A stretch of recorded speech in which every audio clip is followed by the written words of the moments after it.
Donald Trump just humiliated himself by backing out of his own tariff plan. He claimed he was hitting pause to secure some incredible deal, but CNN just revealed what he actually negotiated, and it's hilariously one of the worst trade agreements in history. Keep watching as CNN dismantles Trump's disastrous deal, and don't forget to leave a like and subscribe. After Donald Trump campaigned on tariffs for nearly 2 years straight, we all got to see the pleasure of watching him give up on his own plan after just 2 days. By this afternoon, we got to hear what Donald Trump wanted from our two neighbors, and it only makes him look dumber. Just listen. Now we've just gotten this announcement from Trudeau himself, who I should note got out ahead of the White House in this.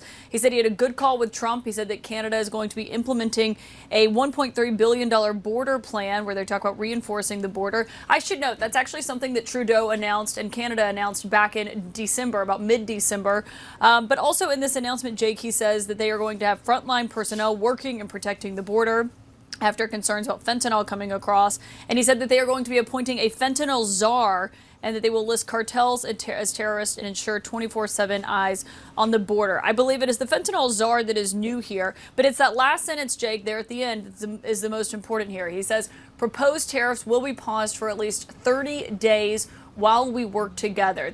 That's right. Donald Trump wanted Canada to guard its border, which it already does, to send more security forces to their border, which, as pointed out, they planned back in December, and Trump wanted Canada to declare war on fentanyl. Canada will now have a fentanyl czar trying to stop the flow of the drug into the United States. It's important to remember, however, that Canada already pursues illegal drug trafficking in their country, and also that the overwhelming majority of fentanyl in the US comes from either mail delivery from overseas or is produced in the US itself. Canada has gotten out of supposedly devastating tariffs by simply agreeing to put one man in charge of combating drug trafficking, and by continuing to do the same border security that they were already doing. Donald Trump gave up on his years-long plan for literally nothing. Mexico, too, has also announced that they got out of our trade war by simply sending a few thousand personnel to help watch the border from their end. And just like that, the trade war is over.